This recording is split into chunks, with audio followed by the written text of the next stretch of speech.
Good morning students. कशा आहात तुम्ही? सगळ्यांचं झालं ना पोएम करून? तर आज आपण करणार आहोत घर पोएमचा क्वेश्चन आन्सर्स. सगळ्यांना घर पोएम हे लर्न करायचं आहे आणि क्लासवर्कमध्ये 1 टाईम लिहायचं आहे. लिहिला ना सगळ्यांनी? तर आज आपण करूया त्याचे प्रश्न क्वेश्चन आन्सर्स आणि मी तुम्हाला एक्सप्लेन करते आणि PDF पाठवणार आहे. तर ते पाहून तुम्ही पूर्ण करा आपला क्लासवर्क. तर फर्स्ट आहे मुलांनो, खालील पद्यपंक्तीचा रिकाम्या जागा भरून ओळी पूर्ण करा. तर फर्स्ट आहे घर नाही चार डॅश घर असते देखण्याचा डॅश. तर काय येणार आन्सर? घर नाही चार भिंती घर असते देखण्याची कीर्ती. सेकंड आहे घर नाही एक डॅश घर म्हणजे आनंदी. तर काय येणार? घर नाही एक वस्तू घर म्हणजे आनंदी वास्तू. थर्ड आहे घर नाही नुसत्या डॅश घरात हव्या भावना. तर येणार घर नाही नुसत्या खोल्या घरात हव्या भावना ओल्या. ज्यांनी हा पोएम लर्न केलेला असेल त्यांना हा क्वेश्चन लवकर येणार. फोर्थ आहे घरात हवा डॅश घर शिक्षणाची पहिली. तर घरात हवा जिव्हाळा घर शिक्षणाची पहिली शाळा. फिफ्थ आहे घर नाही डॅश पसारा घर नाही डॅश निवारा. तर येणार घर नाही नुसता पसारा घर नाही केवळ निवारा. सिक्स्थ आहे घराला असते डॅश घराला असतो आपला. तर येणार घर असते कहाणी घराला असतो आपला चेहरा. नेक्स्ट क्वेश्चन आहे मुलांनो, नेक्स्ट क्वेश्चन करायचा आहे. प्रश्न क्रमांक 2 खालील प्रश्नांची 1 ते 2 वाक्यांत उत्तरे लिहा. फर्स्ट, घर कसल्या कृती असते? घर देखण्याचा कृती असते. सेकंड, घर म्हणजे कशी वास्तू असते? घर म्हणजे आनंदी वास्तू असते. घर कैसी वास्तु होती है? आनंद की, खुशियों की. थर्ड है घरात कशा भावना हव्या? घरात ओल्या भावना हव्या, मतलब लविंग फीलिंग्स घर में होने चाहिए, प्यारी प्यारी भावनाएं फीलिंग्स. फोर्थ, माणसाची पहिली शाळा कुठे सुरू होते? माणसाची पहिली शाळा घरात सुरू होते. पहला स्कूल कहाँ शुरू होता है? घर से. और फिफ्थ आहे घराला स्वतःचा असा काय असतो? घराला स्वतःचा असा आपला चेहरा असतो. घर में हमारा क्या होता है? चेहरा होता है. फिर है बच्चों नेक्स्ट क्वेश्चन, ये काफ़ी बड़ा है. ॲक्च्युली ये क्वेश्चन में है कवीने घराचे वर्णन कोणत्या शब्दात केलेले आहे ते लिहा. जैसे कि मैंने आप लोगों को पूरा पोएम समझाया, तो कवि ने उस पूरे पोएम में क्या कहा है उसका वर्णन अपने शब्दों में हमें लिखना है. तो देखेंगे हम लोग, जो मैंने आप लोगों को एक्सप्लेन किया है इसका आंसर वही आएगा. घर म्हणजे नुसते दगड विटा सिमेंट पासून बनवलेले 4 भिंतीचे तयार केलेले वस्तू नसून ती एक सुंदर कलाकृती असते. क्या कह रहे हैं कि घर पत्थर ईंटों सीमेंट से बना हुआ 4 दीवार नहीं होता, वह एक सुंदर कृती होती है. ती एक आनंदी वास्तू असते. घरात फक्त वेगवेगळ्या खोल्या असून चालत नाही, तर घर म्हणजे जिव्हाळा व प्रेमाने भरलेल्या ओल्या भावना असते. तो जैसे सेकंड में था कि घर में सिर्फ रूम्स अलग अलग कमरे होने से कुछ नहीं होता, उसमें हमारी फीलिंग्स भावनाएं होनी चाहिए एक दूसरे के लिए. घरात आपण शिक्षणाचे पहिली शाळेत शिकते तर असतो. घर म्हणजे फक्त पसारा किंवा केवळ निवारा नसून त्याचा स्वतःचा असा एक चेहरा व कहाणी असते. घराला स्वतःची अशी एक ओळख असते. घरापासून आपण पाहायला, चलायला, धावायला, लढवायला व दुखाचे डोंगर चढवायला शिकतो. है ना, बताया था ना, घर में हम चलना दौड़ना गिरना उठना फिर दुख का पहाड़ पार करना सब सीखते हैं हम. घरानी सतत सावधान व समाधानी असावे. घरातनी सतत काळाचे भान ठेवावे. त्याचे नवीन नवीन मूल्य स्वीकारावी व नवीन नवीन ज्ञान आत्मसात करावे. घरात आई अपार कष्ट करत असते. आजी सतत घराच्या लहानग्या मुलांना गोष्टी सांगत तर आजोबा सतत सर्वांची गप्पा मारत असतात. माँ क्या करती है, बहुत कष्ट करती है, घर का सब काम करती है. और जो हमारी दादी माँ होती है वो सबको कहानियाँ सुनाती है बच्चों को. और दादाजी होते हैं वो सबसे गप्पे मारते. घरी आई जे सर्वांसाठी जेवण बनविते ते अतिशय चविष्ट व रुचिकर असते. घर में माँ जो खाना बनाती है वो बहुत ही स्वादिष्ट होता है. अशा प्रकारे कवी धुळीराज जोशी यांनी घराचे वर्णन केलेले आहे. इस प्रकार से जो धुळीराज राजश्री है उन्होंने घर का वर्णन किया है. तो नेक्स्ट क्वेश्चन देखेंगे बच्चों. अब इसमें दिया है योग्य पर्याय निवडून लिहा. ये 4 ऑप्शन दिए हैं, 3 ऑप्शन है अ ब क. इसमें से जो राइट है वो चुनकर लिखना है. अब हम पढ़ेंगे फर्स्ट क्वेश्चन क्या है. घरात हव्या भावना ओल्या म्हणजे. घर में गीली भावना मतलब ओल्या यानी गीला होता है ना. तो घरात हव्या भावना ओल्या म्हणजे काय. घरातील व्यक्तींनी रडावे, घरातील व्यक्तींनी परस्परवर प्रेम करावे, घरातली व्यक्ती एक व्यक्ती भावना नावाची असावी. तर याचे आन्सर काय येणार ब. घरातील व्यक्तींनी परस्पर प्रेम करावे. तो घरात हव्या भावना ओल्या यानी लविंग फीलिंग्स होने चाहिए एक दूसरे के लिए. बताया था ना मैंने. रोना या ये नहीं आएगा. ओल्या गीला मतलब समझ लो रोना नहीं. जो आपको मैंने कविता पढ़ाई है उसमें से दिमाग लगाना है और राइट जो मीनिंग है वो लिखना है. सेकंड है घर शिक्षणाची पहिली शाळा म्हणजे. घरामध्ये बालमंदिर भरते. घरापासून शिक्षणाला सुरुवात होते. घराच्या शाळेत नाव घातले जाते. तर काय येणार ब. घरापासून शिक्षणाला सुरुवात होते. घर से ही हम शिक्षण की शुरुआत करते हैं. ये हमें. फिर थर्ड है जवळ करावी नवीन मूल्य नवीन ज्ञान म्हणजे. नवीन मूल्य नवीन ज्ञानाच्या जवळ राहायला जावे.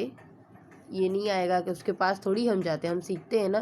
रोज नवीन मूल्य व ज्ञानाची पुस्तके वाचावीत.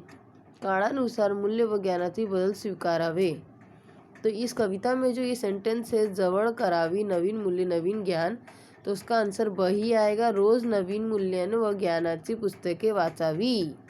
इसका वही आंसर आएगा.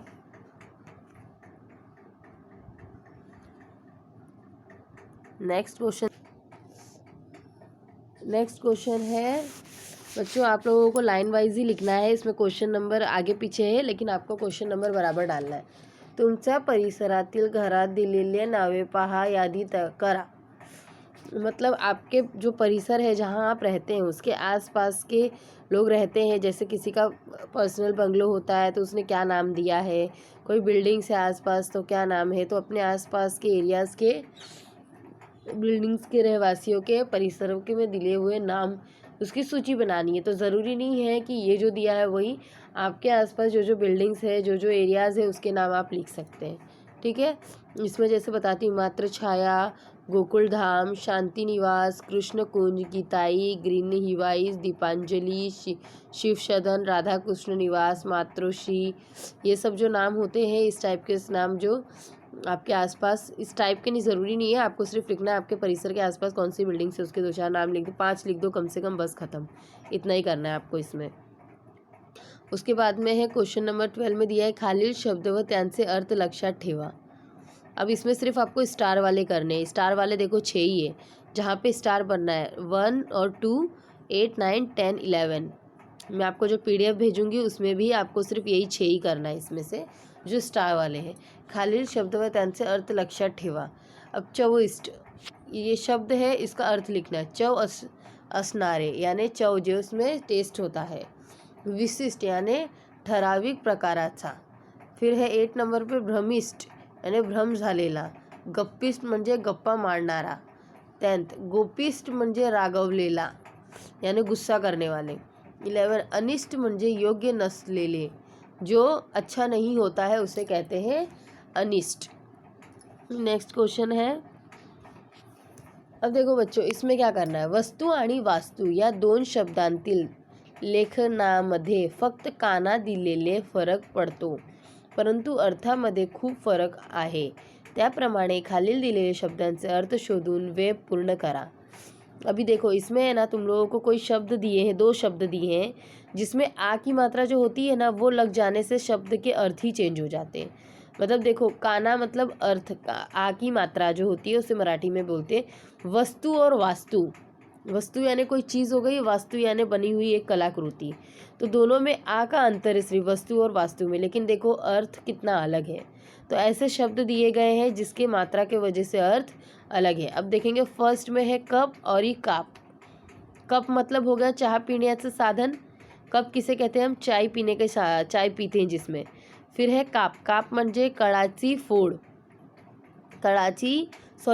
फळाची फोड यानी फल फोडने वाले. फिर तार और तारा. तार म्हणजे धातूची पातळ गोल तार, जो तार होती है जैसे कि बिजली वाली जो तार लगी होती है उसमें पीतल वाली होती है वो. फिर तारा म्हणजे आकाशात चमकणारा तारा. तो देखो तार और तारा आ की मात्रा से कितना डिफरेंस आ गया. फिर है खरे खारे. खरे म्हणजे सत्य, सच बोलने वाला, और खारे म्हणजे खारट, मतलब कि कोई चीज़ कसेला टाइप लगता है ना टेस्ट में भी, उसे बोलते खारे. तो ये कैसे हो गया, खारा. अब नेक्स्ट है, उसके बाद में है शब्द फोर्थ गर और गार. गर में आएगा, गर का मतलब है फळातील मगज, आणि गार म्हणजे थंड, ठंडा लगना. गार मतलब होता है ठंडा लगना. घर आणि घार. घर मतलब सदन वास्तु जहाँ हम रहते हैं, और घार यानी आकाशात ऊंच उड़नारा पक्षी. घार किसे कहते हैं, जो आकाश में ऊंचे उड़ते हैं वो पक्षी. चार आणि चारा. चार म्हणजे एक अंक आहे, एक अंक है 4, और चारा मतलब हो जाता है जानवरांचे अन्न, जो जानवर खाते हैं घास वगैरह जो चरते हैं. पर आणि पार. पर मतलब पंख, जो पक्षी उड़ते हैं, आणि पार मतलब झाडाभोवती दगडांचा बांधलेला ओटा. पार मतलब जो झाडाभोवती, झाड़ में जो दगड़ों के बांधे हुए गुच्छे होते हैं वो. फिर है 8 नंबर पे वर आणि वार. वर मतलब लग्नासाठी उपवर मुलगा. वर किसे कहते हैं, जो लड़का होता है, शादी जिसकी हो रही है जो लड़का है उसे कहते हैं वर. आणि वार मतलब हत्याराचा घाव, प्रहार. हत्यार यानी कि किसी चीज़ से हम किसी हथौड़ी या किसी से जो वार करते हैं उसे कहते हैं वार. फिर है क्वेश्चन लेखन विभाग. तुमच्या घराचे चित्र काढून रंगवा व त्याचे 6-7 वाक्य वर्णन करा. अभी ये पोएम किसके ऊपर है, घर के ऊपर. तो आपको ये अपने ओन से लिखना है, ज़रूरी नहीं है इसमें जो दिया है वही लिखना है, बट मैं एक्सप्लेन ज़रूर करूँगी. तो इसका क्वेश्चन का आंसर ये है कि आप लोगों को अपने एक घर का चित्र बनाना है, उसको रंगना है, और उसके बारे में 7 से 8 वाक्य बोलने हैं. माझ्या घराचे नाव गोकुळधाम आहे. माझ्या घरात मी, माझे भाई, आई, बाबा व मोठी ताई असे 4 जण राहतो. माझी आई घरातील सर्व काम करते. माझे बाबा शेताची सर्व काम करतात. मी व ताई आम्ही रोज शाळेत जातो व अभ्यास करतो. माझ्या घराभोवती विविध प्रकारचे झाडे आहे. माझ्या घरासमोर एक नदी वाहते. तिचे पाणी स्वच्छ व चवदार आहे. माझे घर म्हणजे फक्त दगड व मातीपासून बनवलेले भिंती नसून त्या एक प्रकारचा जिव्हाळा आहे. इस तरीके से हमें अपना जो हमारे घर का नाम है इससे शुरुआत करते हुए हमारे आसपास क्या है, कैसा हमारा घर है, कितने लोग रहते हैं, कौन रहता है, ये सब छोटा सा 4-5 वाक्य लिख देते हैं तो हो जाता है ये क्वेश्चन कंप्लीट. उसके बाद में बच्चों दिया है, देखो चित्राच्या जागी योग्य शब्दचा वापर करून खालील मांडणी पूर्ण करा. मांडणी मतलब क्या है बताया था ना मैंने आप लोग को. तर यामध्ये दिलेले आहे मांडणी पूर्ण करायचा, मतलब जैसे मुहावरे होते हैं ना हिंदी में, तो आपको 2 शब्द दिए हैं, उसके बीच में चित्र दिया है, वो चित्र के द्वारा जैसे कि दिया है फर्स्ट, पाण्यात राहून डॅश वेर करू नये. तर पाण्यात राहून माशीशी वेर करू नये. पानी में रह के मच्छी से वैर नहीं करना चाहिए. तो माशी, वहाँ जो चित्र है बस उसी का नाम लिखना है. सेकंड है वासरात लंगडी गाय शहाणी.